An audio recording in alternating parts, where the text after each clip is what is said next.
Hello everyone, आप सब कैसे हैं। मैं उम्मीद करता हूं कि बहुत अच्छे होंगे और अपनी पढ़ाई को बहुत अच्छे से कर रहे होंगे। मैं Akash Kumar Bhadana ICT virtual classroom में आपका बहुत बहुत स्वागत करता हूं मेरे प्यारे बच्चों। जैसा आपको पता है मेरे प्यारे बच्चों, बेसिकली हमारी आपका 9th क्लास है और 9th क्लास में हम लोग आपका रिवीजन करेंगे। तो कोर्स हमारा कंप्लीट हो चुका है, तो हम रिवीजन के दौर में हैं और इस रिवीजन के दौर में इकोनॉमिक्स, ठीक, भारतीय अर्थव्यवस्था, और उसमें हम पालमपुर गांव की कहानी को पढ़ेंगे। देखिए, ये जो गांव है, मैंने आपको पहले भी पढ़ा है, ये काल्पनिक गांव। तो हम काल्पनिक गांव का मतलब है जो रियल में नहीं होता है, लेकिन हम एक आभासित कर लेते हैं कि ऐसा कुछ होगा, ये कुछ होगा। उन्हीं आधार पर हम लोग आपका एक कहानी के रूप में हम बहुत सारी उत्पादन, सर्विसेज और आपका एग्रीकल्चर से जुड़ी चीजों को समझने का प्रयास करेंगे और गांव में किन मूलभूत चीजों की आवश्यकता होती है उनको भी इसमें देखने का प्रयास करेंगे। तो ये हमारा इसमें रहेगा। देख लिया, चलिए। तो हमारे सामने कहानी है पालमपुर पालमपुर गांव की कहानी। इसको पढ़ रहे हैं हम, पालमपुर गांव की कहानी। कहानी का उद्देश्य उत्पादन से संबंधित कुछ मूलभूत विचारों से परिचित कराना है। तो क्या है? कुछ ऐसे मूलभूत विचार हैं जिनसे हम लोग इनको परिचित कराएंगे और ऐसा काल्पनिक गांव पालमपुर के माध्यम की कहानी से हम लोग ये जानने का प्रयास करेंगे। ठीक, इसकी कहानी से, पालमपुर जो गांव है उसकी कहानी से हम जानने का प्रयास। पालमपुर में खेती मुख्य क्रिया है, जबकि अन्य कई क्रिया जैसे लघु स्तरीय विनिर्माण, डेयरी, परिवहन सीमित स्तर पर की जाती है। इन उत्पादन क्रियाओं के लिए विभिन्न प्रकार के संसाधनों की आवश्यकता होती है, यथा प्रक्रिया संसाधन, मानव निर्मित वस्तुएं, मुद्रा आदि। पालमपुर की कहानी से हमें विदित होगा कि गांव के इच्छुक व्यक्ति वस्तु और सेवा के उत्पादन के लिए विभिन्न संसाधन किस प्रकार से समायोजित होते हैं और उनका परिचय हम लोग आपका पढ़ेंगे कि कैसे, क्या परिचय है, किस प्रकार से वो आपका समायोजित है, उनको हम देख लें।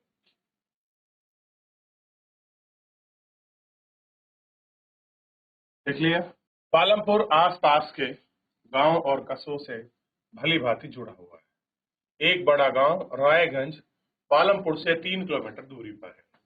प्रत्येक मौसम में एक सड़क गांव को रायगंज और उसके निकटतम छोटे कस्बे शाहपुर से जोड़ती है। इस सड़क पर गुड़ और अन्य वस्तुएं लदी हुई बैलगाड़ी, भैंसा बग्घी से लेकर अन्य कई तरह के वाहन, मोटरसाइकिल,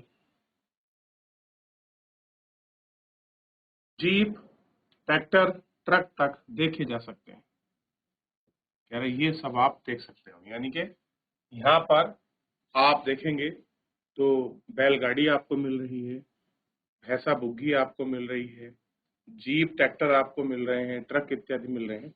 यानी कि यहाँ संसाधन के रूप में अगर आप देखो कि जो हमारा परिवहन है, ट्रांसपोर्टेशन है, उसकी अच्छी खासी व्यवस्था का प्रारूप यहाँ दिखाई दे रहा है।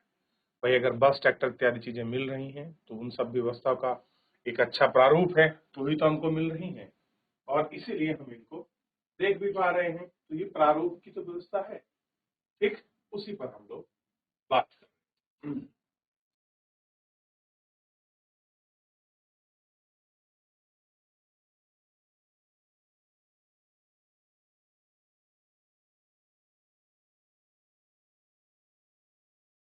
इस गांव में विभिन्न जातियों के लगभग 450 परिवार रहते हैं।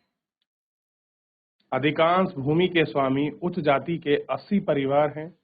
उनके मकान, जिनमें कुछ बड़े ईंटे सीमेंट के बने हुए हैं, यानी कुछ उच्च जाति के लोग हैं। अब ये तो मुझे उच्च निम्न का नहीं पता है, लेकिन उच्च जाति उन्होंने लिख दिया, मान लीजिए वो आपका पैसे में अच्छे रहे होंगे इसलिए उनको कह दिया गया होगा। और दूसरे हैं अनुसूचित जाति, जिनको हम दलित यानी कि आपका डिप्रेस कहते हैं, डिप्रेस क्लास के लोग। को गांव की कुल जनसंख्या का 1/3 है। वे गांव के एक कोने में काफी छोटे घरों में रहते हैं, दलित हैं। और गांव की जनसंख्या का कितना है? 1/3, यानी कि पॉपुलेशन में तो बहुत अच्छे खासे हैं और कितने हैं, काफी कम रहते हैं, जिनमें कुछ मिट्टी और घास फूस के बने, ठीक। और इन सब चीजों को आपको दिखा देते हैं। खेतों के सभी नलकूप से ही चलाए जाते हैं, जितने भी वहां के नलकूप हैं बिजली से ही चलाए जाते हैं। इसका प्रयोग विभिन्न प्रकार के छोटे कार्यों से किया जाता है।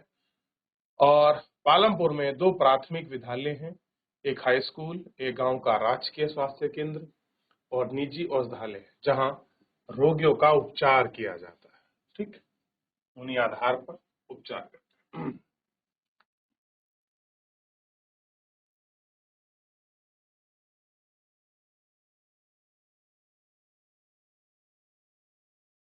चलिए आगे बढ़े, देख लिए। अब थोड़ा सा हम देखते हैं आगे। नलकूप देख लिया हमने। कह रहे हैं छोटे पालमपुर में 2 प्राथमिक विद्यालय हैं और एक हाई स्कूल है। 2 प्राथमिक विद्यालय, एक हाई स्कूल है, राजकीय प्राथमिक स्वास्थ्य केंद्र और एक निजी औषधालय भी है, जहां रोगियों का उपचार जो है आपका होता है। एक काल्पनिक गांव पालमपुर की कहानी हमें किसी भी गांव की विभिन्न प्रकार की उत्पादन गतिविधियों के बारे में बताती है। कैसी है? उत्पादन गतिविधियों के बारे में बताती है। गांव, भारत में गांव खेती के प्रमुख गतिविधि है। कह रहे गांव की जो प्रमुख गतिविधि वो क्या है? एग्रीकल्चर प्रोडक्शन है। गैर कृषि क्रियाओं में कहा गया है कि लघु निर्माण, परिवहन, दुकानदारी आदि शामिल है। हम उत्पादन के बारे में कुछ बातें सामान्य जानेंगे और इन पर आपका विचार करेंगे। एक, उत्पादन का संगठन। उत्पादन का उद्देश्य ऐसी वस्तु और सेवा से उत्पादन करना है। कह रहे उत्पादन का जो उद्देश्य है वो क्या है? ऐसी वस्तु और सेवा का उत्पादन करना है जिनमें हमें आवश्यकता है। वस्तु और सेवा के उत्पादन के लिए 4 चीजें आवश्यक हैं।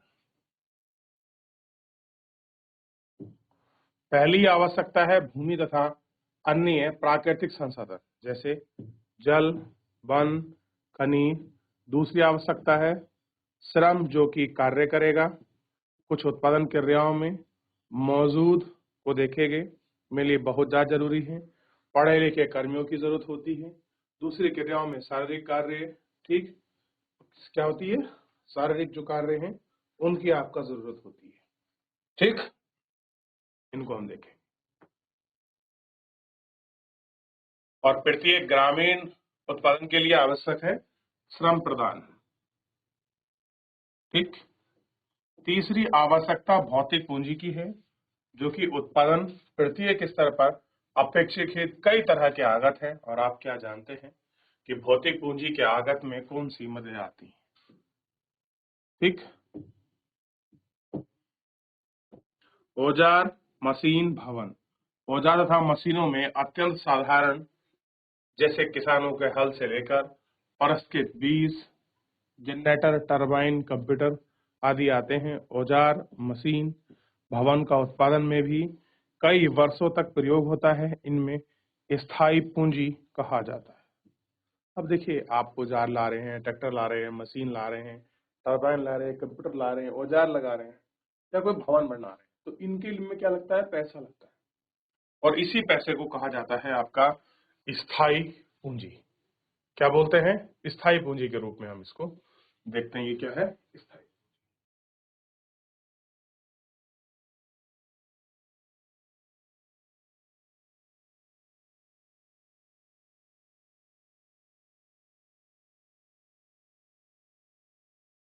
कच्चा माल, नगद मुद्रा। उत्पादन के कई प्रकार के कच्चे माल की आवश्यकता होती है, जैसे बुनकर द्वारा प्रयोग में लाया गया सूत, कुम्हार द्वारा प्रयोग में लाई जाने वाली मिट्टी। कच्चे माल में क्या हो गया? नगद और इस मुद्रा के रूप में, ठीक। और कुम्हार द्वारा सूत के प्रयोग में, इन सब चीजों को। और जो मिट्टी वगैरह है वो सब इसमें हम देखते हैं। और जरूरत की क्या चीजें होती है उनको खरीदते हैं। कच्चा माल, नगद पैसों को हम क्या कहते हैं? कार्यशील पूंजी कहा जाता है। क्या कहते हैं? कार्यशील पूंजी। औजार, मशीन, भवन की ये चीजें हैं जो क्रिया उत्पादन के दौरान आपका समाप्त हो जाती है, ठीक।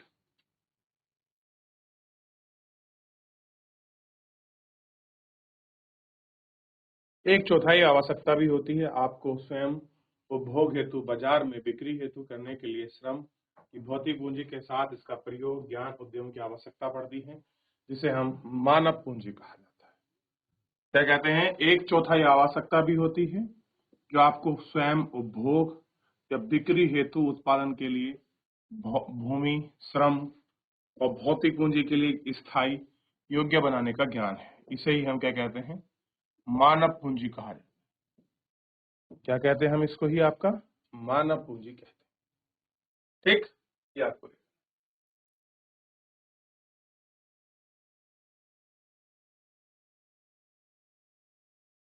कहा जाता है। मानव के लिए विषय में अधिक अध्ययन हमें अगले अध्याय में करेंगे। यानी मानव पूंजी के विषय में जो अधिक अध्ययन है हम कहाँ करेंगे? आगे करेंगे। ये हमको देखना है। ठीक, चित्र में उत्पादन के प्रमुख भूमि, श्रेय, भौतिक पूंजियों की इन सबकी पहचान करता है। उत्पादन भूमि भो संयोजकता संगठन होता है जिसे उत्पादन का कारक मानते हैं। हम लोग क्या मानते हैं? इन सबका प्रोडक्शन फंक्शन का फैक्टर कहा जाता है। पालमपुर की कहानी को पढ़ने का श्रेय हम उत्पादन के प्रथम 3 कारकों के बारे में अधिक सीखेंगे। सुविधा के लिए हमें भौतिक पूंजी को पूंजी कहा जाता है। पूंजी को भौतिक पूंजी कहा जाता है। ठीक, तो भौतिक पूंजी क्या है, कार्यशील पूंजी क्या है, कैसे ये काम करती हैं, क्या इनका महत्व है, इसको एक बार देखिए। रिवीजन है, आपने सब पढ़ रखा है, ऐसा कुछ नहीं है जो आप नहीं जानते हैं। कोई डाउट हो आप पूछिए।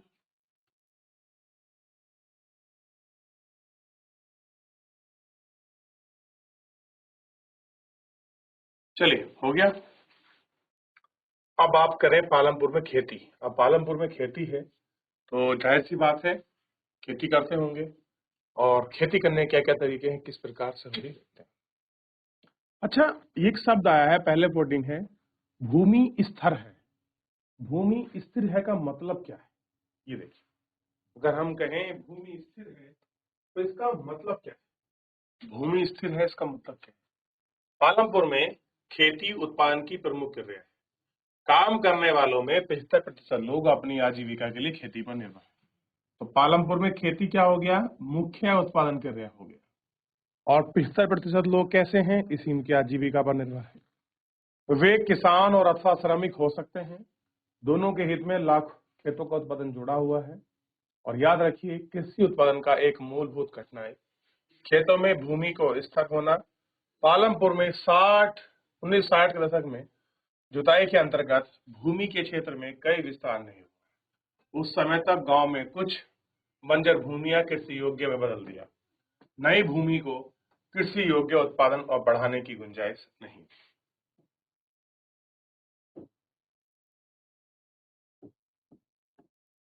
भूमि मापने की मानक इकाई हेक्टेयर है। यदि गांव में भूमि का माप बीघा, मुट्ठी आदि जैसे कार्यों में भी है तो 1 हेक्टेयर यानी कि 100 मीटर की भुजा वाले क्षेत्रफल के बराबर होता है। क्या 1 हेक्टेयर के मैदान की तुलना में आप हाई स्कूल से लेकर कर सकते हैं? ये हमको देखना।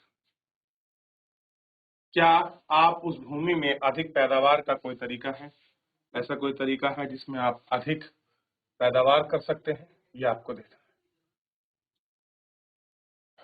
जहां जिस प्रकार की फसल पैदा होती है उसे वैसी ही सुविधा उपलब्ध होती है। जैसी फसल पैदा होगी वैसी ही सुविधा। पालमपुर उत्तर प्रदेश के पश्चिमी गांव की तरह लगता है। कि पालमपुर कैसा लगता है? जैसे पश्चिमी उत्तर प्रदेश का कोई गांव हो, उसी के आधार पर या उस जैसा दिखता है, क्योंकि ट्रैक्टर होना, पानी, सिंचाई कूप, नल, सड़क, रोड इत्यादि, कुछ लोग सर्विस सेक्टर में लगे हैं, तो इस प्रकार की सारी चीजें हमें दिखाई देती है। पालमपुर में समस्त भूमि पर खेती की जाती है। कि पालमपुर की जितनी जमीन है उस पर क्या होती है? सब पर आपका भूमि पर खेती की जाती है। भूमि कोई बेकार नहीं छोड़ी जाती। बरसात के मौसम खरीफ में ज्वार आहार उगाए जाते हैं। पशुओं के चारे के लिए प्रयोग में किया जाता है। इसके बाद अक्टूबर सितंबर के बीच आलू की खेती होती है। सर्दी के मौसम में रबी गेहूं बोया जाता है। उत्पादन में गेहूं परिवार खाने के लिए शेष गेहूं छोड़कर रायगढ़ की मंडी में बेच देता है। यानी कि जितना गेहूं रखना है उसको रख लेंगे, बाकी शेष को आपका कहाँ बेचते हैं? रायगढ़ की मंडी में उनको बेच देते हैं। और कैसी फसल है? रबी की फसल है।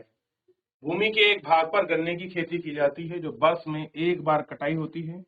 कच्चे रूप में उगाया जाता है, गुड़ के रूप में। शाहपुर के परिवार में भी इसकी खेती होती है।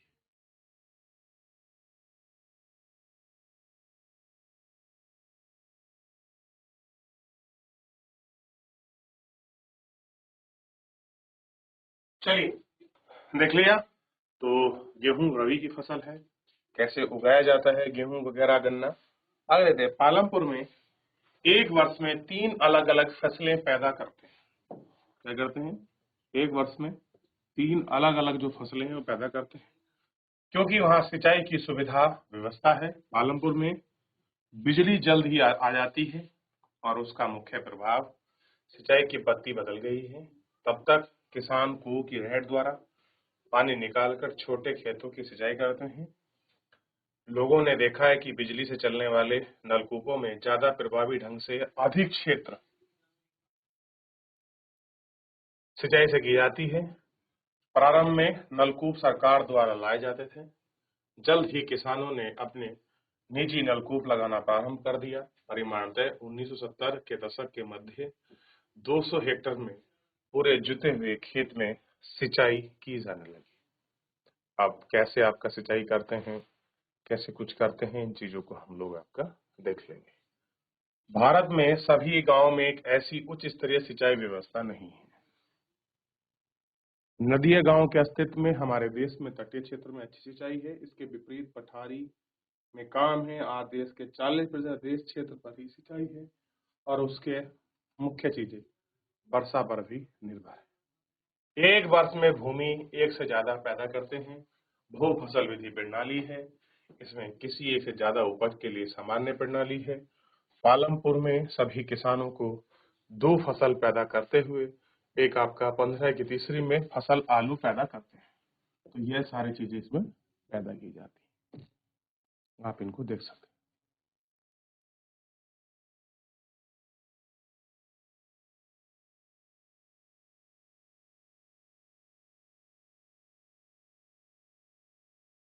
चलिए, देख लिया। अब देखिए, गेहूं, गन्ना और आलू है। आगे बढ़ते हैं। और दिखाया गया है कि इसमें 1950-51 में कितनी हेक्टेयर जुताई की जाती थी। फिर 1991 में कैसे ये क्षेत्र बढ़ा, 2001 में कितना हुआ, ठीक, 11-12 में दिखाया। इस तरीके से ये बढ़ते हुए आप बताया 2017-18 में कितना पहुंच गया है, ये हमको देखना है।